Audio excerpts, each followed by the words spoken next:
તો આજે સ્થાનિક સ્વરાજની ચૂંટણી માટે મતદાન યોજાયું છે, જેમાં સવારે 7 થી 11 વાગ્યા સુધીમાં 29 ઈવીએમ મશીન બદલાયા છે। 19 બીયુ અને 10 સીયુ અત્યાર સુધીમાં બદલવામાં આવ્યા છે। સૌથી વધુ વસ્ત્રાલમાં 7 બીયુ અને 3 સીયુ બદલવામાં આવ્યા છે। ઘાટલોડિયા વોર્ડમાં પણ એક બીયુ બદલવામાં આવ્યું। હાલ તમામ 48 વોર્ડમાં શાંતિપૂર્ણ માહોલમાં મતદાન કરવામાં આવી રહ્યું છે। આ અંગે વધુ માહિતી સંવાદદાતા રોનક વર્મા પાસેથી મેળવીએ। રોનક, જાણવા માંગીશું, સ્થાનિક સ્વરાજની ચૂંટણીમાં અત્યાર સુધી શું અપડેટ સામે આવી? બિલકુલથી સવારે 7 કલાકથી સ્થાનિક સ્વરાજ્યની ચૂંટણી માટેનું મતદાન ચાલી રહ્યું છે। તેમાં અમદાવાદ મહાનગરપાલિકા, જે રાજ્યની સૌથી મોટી મહાનગરપાલિકા છે, તેના માટેની પણ મતદાન પ્રક્રિયા યોજાઈ રહી છે। પરંતુ એક ચોંકાવનારી વિગતો તે મળી રહી છે કે સવારે 7 વાગ્યાથી લઈને 11 વાગ્યા સુધીમાં અમદાવાદ શહેરમાં કુલ 29 ઈવીએમ છે તે બદલવામાં આવ્યા છે, જેમાં બેલેટ યુનિટ અને કંટ્રોલ યુનિટનો સમાવેશ થાય છે। અત્યાર સુધીમાં 19 બેલેટ યુનિટ અને 10 કંટ્રોલ યુનિટ છે તેને બદલવામાં આવ્યા છે, જેમાં સૌથી વધુ યુનિટ છે તેને વસ્ત્રાલમાં બદલવામાં આવ્યા છે। આ ઉપરાંત ઘાટલોડિયા વોર્ડ છે તેમાં પણ એક બેલેટ યુનિટ છે તે બદલવામાં આવ્યું છે અને અત્યારે હાલ શાંતિપૂર્ણ માહોલમાં મતદાન છે તે ચાલી રહ્યું છે। કેટલીક છૂટાછવાયા બનાવોને બાદ કરતા અમદાવાદમાં બીજા કોઈ એવા મોટા બનાવો છે તે સામે નથી આવ્યા અને જે તમામ સંવેદનશીલ વિસ્તારો હોય તેમાં પણ અત્યારે શાંતિપૂર્વક મતદાન છે તે ચાલી રહ્યું છે। જી બિલકુલ, આભાર રોનક। તો ઓવરઓલ જોવા જઈએ તો અત્યાર સુધી દરેક જગ્યા પર શાંતિપૂર્ણ મતદાન ચાલી રહ્યું છે। જો કે અત્યાર સુધી સવારથી લઈને અત્યાર સુધી 29 જેટલા ઈવીએમ બદલવામાં આવ્યા હોવાની પણ અપડેટ સામે આવી રહી છે।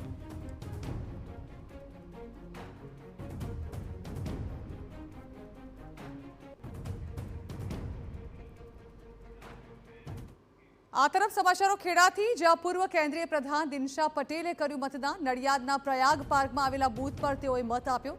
દિનશા પટેલે પરિવારજનો સાથે મતાધિકારનો ઉપયોગ કર્યો। લોકશાહીને મજબૂત બનાવવા વધુને વધુ મતદાન કરવાની અપીલ પણ દિનશા પટેલે કરી। પણ આજે મતદાનની અંદર મને એવું લાગે છે કે લોકોને બહુ ઉત્સાહ હોય એવું દેખાતું નથી। એ ઉત્સાહ કેમ ઓછો થયો એનું પણ સર્વે કરવું જોઈએ અને સામાન્ય રીતે બધા જ મતદારો પોતાનું મતદાન પોતાને યોગ્ય ઉમેદવારને આપીને કરે એ વધારે લોકશાહીને મજબૂત બનાવવા માટેનું સાધન છે। જ્યારે આવું સાધન પ્રાપ્ત થયું હોય ત્યારે થોડો સમય કાઢીને પણ મતદારોએ પોતાનું મતદાન કરવા મતદાન મથકોએ જવું જોઈએ અને યોગ્ય લાગે અને પોતાનો મત આપવો જોઈએ એવું પોતે માનું છું। તો નર્મદા ડેડિયાપાડાના ધારાસભ્ય ચૈતર વસાવાએ પણ મતદાન કર્યું। ચૈતર વસાવાએ પોતાના ગામ બોગજમાં કર્યું મતદાન। કોર્ટે ચૈતર વસાવાને ડેડિયાપાડામાં પ્રવેશવા પર પ્રતિબંધ મૂક્યો હતો। 9 મહિના બાદ મતદાન માટે ડેડિયાપાડા પહોંચ્યા ચૈતર વસાવા।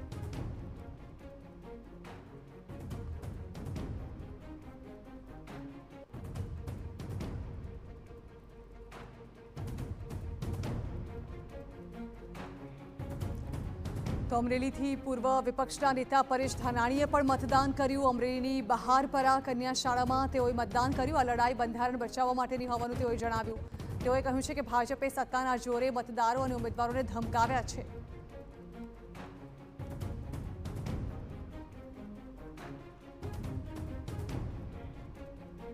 લાલચુ લોકોએ પહેલા મતદારોને લલચાવ્યા, ફોસલાવ્યા, પછી મતદારોને ડરાવ્યા, ધમકાવ્યા, પછી એના મતદાર યાદીમાંથી નામ રદ કરાવ્યા, પછી ગુંડાગીરીથી વિપક્ષના બધાય ફોર્મ પાછા ખેંચાવ્યા, ગુંડાગીરીથી ચૂંટણીનો પ્રચાર અટકાવડાવ્યો। હવે મતગણતરીમાં પણ ગુંડાઓને બેહાડી અને ગડબડી કરવાની શક્યતાઓ છે। આજ ગમે એમ કરીને ચૂંટણી જીતવા માટે ભારતીય જનતા પાર્ટી હવાતિયા મારી રહી છે। તો ભરૂચથી કોંગ્રેસ નેતા મુમતાઝ પટેલે કર્યું છે મતદાન। મુમતાઝ પટેલે વતન પિરામણમાં આપ્યો મત। ચૂંટણીમાં કોંગ્રેસના સારા પ્રદર્શનનો તેઓએ આશાવાદ વ્યક્ત કર્યો છે। અંગત કારણોસર ચૂંટણીમાં સક્રિય રીતે પ્રચાર ન કર્યો હોવાનું તેઓએ નિવેદન આપ્યું। દિવંગત નેતા અહેમદભાઈ પટેલની એક આદત રહી હતી કે સ્થાનિક હોય કે રાષ્ટ્રીય કોઈ પણ ચૂંટણીમાં તેઓ અચૂક મતદાન કરતા હતા। તેમની આ જ પેટર્ન તેમના દીકરી મુમતાઝ પટેલે પણ ફોલો કરી છે અને આજે સ્થાનિક સ્વરાજની ચૂંટણીમાં તેઓ મતદાન માટે પિરામણ આવી પહોંચ્યા છે। મતદાન ચાલી રહ્યું છે। આ વચ્ચે આપણે મુમતાઝ પટેલને પૂછીએ કેવી પરિસ્થિતિ દેખાઈ રહી છે, મતદાન સારું થઈ રહ્યું છે। मुमताज जी, सुबह से वोटिंग अच्छा हो रहा है, क्या लग रहा है, कैसा माहौल है? लोग बदलाव तो चाहते हैं। अगर आज आप गुजरात की हाल देखें 30 वर्ष के बाद, तो वही सड़कों का हाल है, वही बिजली का हाल है, वही पानी का हाल है, हर चीज की दिक्कत है। आप गांव-गांव जाएंगे, ये स्थानिक चुनाव है, इसलिए मैं लोकल मुद्दों की बात करूंगी। हम तो जहाँ पे भी जाते हैं, सबसे पहले तो आप ड्रेन और गटर की बात होती है, सफाई की बात होती है, सड़कों की बात होती है। तो लोग बदलाव चाहते हैं और अभी वोटिंग सुबह से जो चालू है, उम्मीद पूरी रखते हैं कि लोग भारी संख्या में निकलेंगे और बदलाव के लिए वोट करेंगे। मुमताज जी, भरूच की बेटी भरूच के इलेक्शन में प्रचार करते हुए कहीं नहीं देखी गई, क्या ये कोई कंट्रोवर्सी थी? नहीं, बिल्कुल भी नहीं थी, क्योंकि देखिए एक तो स्थानीय चुनाव था, तो लोकल जितने भी हमारे उम्मीदवार थे उनके साथ संपर्क में थी और वो सब अपने लेवल पे कैंपेनिंग कर रहे थे। तो एक तो इनको डिस्टर्ब ना करने वाली बात है, पहली बात ये, और दूसरे मेरे व्यक्तिगत कारण भी थे, पर्सनल रीजन से, जिसकी वजह से मैं प्रचार में नहीं आ पाई। पर वोट हमारा अधिकार है और हम यहाँ पे हैं और हम वोट करेंगे। मैं अपील करती हूँ कि यहाँ जितने भी गुजरात में मतदाताएं हैं वो वोट करेंगे। मुमताज जी, आप सोशल मीडिया पे काफी एक्टिव रही। देखा जाए तो आपने पहले कांग्रेस के बीच की जो झूठ हुआ थी उसकी एक पोस्ट की, उसके बाद आपने एक लोकतंत्र के ऊपर प्रहार की एक पोस्ट की, उसमें आप क्या कहना चाहते थे? देखिए, कांग्रेस के प्रति जो भी मैं पोस्ट करूं, वो दिल से पोस्ट करती हूँ, क्योंकि मैं चाहती हूँ कि कांग्रेस पार्टी एक मजबूत विपक्ष बन के उभरे। और अगर कहीं ना कहीं कुछ मतभेद होते हैं या फिर अंदर की कोई प्रॉब्लम्स होती हैं, तो अगर खुल के बोलते हैं तो शायद लोग और साथ जोड़ते हैं। तो जो भी बोलती हूँ कांग्रेस के लिए, कांग्रेस की विचारधारा से जुड़ी हूँ, इसीलिए बोलती हूँ। और रही बात लोकतंत्र की, तो जी बिल्कुल, जिस तरीके से भाजपा ने पूरा सिस्टम हाईजैक किया है, ना ही गुजरात में पर पूरे भारत में, तो उसके बारे में आज हम नहीं आवाज उठाएंगे तो कौन उठाएगा। तो हम चाहते हैं कि जनता जागरूक हो, हम चाहते हैं कि जनता को समझ आए कि पीछे से किस तरीके से षड्यंत्र रचा जाता है और लोकतंत्र की हत्या हर रोज की जा रही है।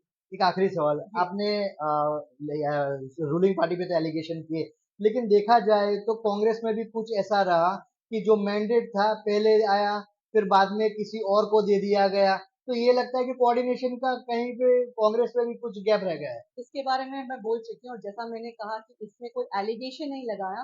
मैंने अगर कहा तो मैंने पार्टी के हित में ही ये बात आपको क्या लगता है, चुनाव के नतीजे क्या रिपीट दिखेगा या फिर बदलाव? उम्मीद पे दुनिया कायम है। हम तो उम्मीद पूरी रखते हैं कि अब बदलाव जरूर आएगा, भाजपा की सरकार जाएगी, भाजपा के जितने भी यहाँ पे उम्मीदवार हैं वो उनकी हार होगी और विपक्ष की जीत होगी, कांग्रेस पार्टी की जीत होगी। તો આ છે મુમતાઝ પટેલ, જેઓ મતદાન કરવા માટે અંકલેશ્વર પહોંચ્યા છે અને ચોક્કસ તેઓ ફરી એકવાર બદલાવ આવે તેવી આશા વ્યક્ત કરી રહ્યા છે. અંકિત મોદી, ટીવી 9 ભરૂચ.